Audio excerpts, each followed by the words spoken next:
सोचिए एक ऐसे गांव के बारे में जो पहाड़ों के बीच कहीं छिपा हुआ है, जहां हर रात ठीक 9 बजे एक घंटी बजती है। पर यह घंटी किसी मंदिर की आरती की नहीं है।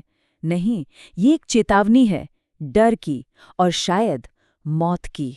गांव के सरपंच की आवाज में ना कोई सवाल है, ना कोई डर, बस एक कड़वी सच्चाई है। 9 बजे। ये बस एक वक्त नहीं, ये एक डेडलाइन है। एक ऐसी डेडलाइन जिसके पार सिर्फ अंधेरा और मौत है। तो सवाल ये उठता है ना, कि आखिर ऐसा भी क्या हो जाता है 1 घंटे की आवाज पर कि पूरा का पूरा गांव अपने ही घरों में कैद हो जाता है। आइए आज इस अजीब और डरावने रहस्य के बारे में जानते हैं। तो चलिए सबसे पहले समझते हैं कि ये 9 बजे का रहस्य आखिर है क्या, और वो कौन से अजीबोगरीब नियम हैं जिन्हें मानना या न मानना जिंदगी और मौत का सवाल बन जाता है। इस वक्त जिंदा रहने के लिए सिर्फ 3 नियम हैं। पहला, घर की हर खिड़की, हर दरवाजा कसकर बंद कर लो। दूसरा, हर चौखट पर नमक की एक मोटी लकीर खींचो। और तीसरा, जो कि सबसे जरूरी है, चाहे बाहर कोई भी हो, चाहे वो कितनी ही जानी पहचानी आवाज क्यों ना हो, दरवाजा मत खोलो। और ठीक उसी वक्त दरवाजे पर दस्तक होती है। बाहर से जो आवाज आती है वो जानी पहचानी है। ये उसके दोस्त अनिल की आवाज है। वही अनिल जो पिछले 1 महीने से लापता था। लेकिन उस आवाज में दोस्ती की मिन्नत नहीं थी। उसमें एक अजीब सी अनकही धमकी थी, जो कह रही थी, प्लीज आर्यन, दरवाजा खोल दो, वरना तुम्हें बहुत पछताना पड़ेगा। अब आर्यन एक भयानक कश्मकश में था।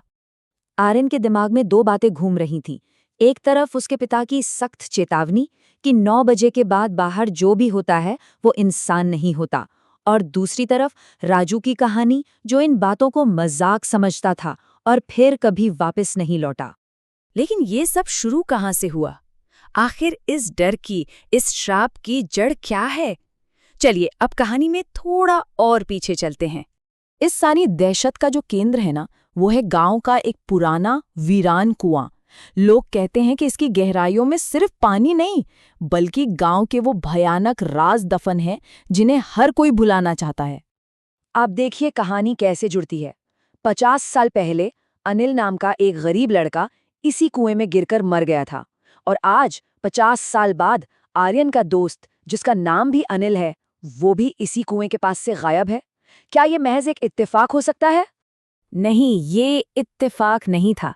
ये एक श्राप था। पहले अनिल की माँ का श्राप, जो उसने मरते मरते इस गांव को दिया था।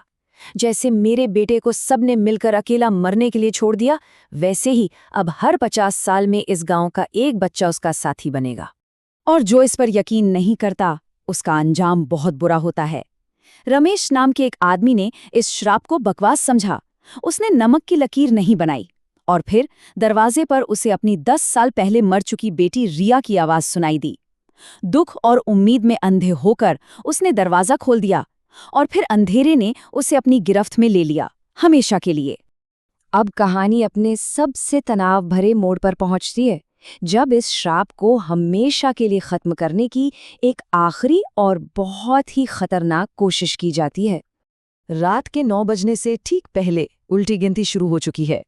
सरपंच विक्रम सिंह के पास कुएं में उतरने और वापस आने के लिए सिर्फ 10 मिनट हैं। वक्त तेजी से गुजर रहा है। घड़ी पर समय है 8:58। माहौल में एक अजीब सी खामोशी और तनाव है। और तभी ऊपर से आर्यन की घबराई हुई आवाज गूंजती है, पापा सिर्फ 2 मिनट बचे हैं। एक एक सेकंड अब जिंदगी और मौत के बीच का फासला तय कर रहा है। कुएं के उस गहरे अंधेरे में विक्रम का सामना उस आत्मा से होता है जो इंसाफ चाहती थी। विक्रम ने वहां गांव की गलती मानी और पछतावा करते हुए उस आत्मा से एक आखिरी मौका मांगा। और ठीक उसी पल वो घंटी बजने लगती है। रात के 9 बज चुके थे और विक्रम अभी भी कुएं के अंदर ही था। तो इस टकराव के बाद आखिर हुआ क्या? क्या गांव को उस श्राप से मुक्ति मिली? और अगर हाँ, तो उसकी क्या कीमत चुकानी पड़ी? विक्रम का पछतावा और उसकी हिम्मत काम कर गई। श्राप टूट गया, गांव से वो अनजाना खतरा टल गया, और दरवाजों पर होने वाली वो डरावनी दस्तकें बंद हो गई। लेकिन एक सवाल आज भी उस गांव की हवाओं में गूंजता है। श्राप तो टूट गया, पर रमेश का क्या हुआ? और आर्यन के दोस्त अनिल का? जो लोग गायब हुए वो कभी लौटकर नहीं आए। बस एक रात आर्यन ने अंधेरे में एक छोटे से मुस्कुराते हुए बच्चे को देखा जो उसकी तरफ हाथ हिला रहा था। वो पहला अनिल था जिससे शायद इतने सालों बाद आखिरकार शांति मिल गई थी। ये कहानी हमें एक बहुत ही गहरी और थोड़ी डरावनी बात याद दिलाती है कि कुछ दरवाजे हमेशा बंद ही रहने चाहिए, क्योंकि कभी-कभी हमारे अतीत की गलतियां इतनी बड़ी होती हैं कि उनकी परछाई आने वाली पीढ़ियों का भी पीछा नहीं छोड़ती।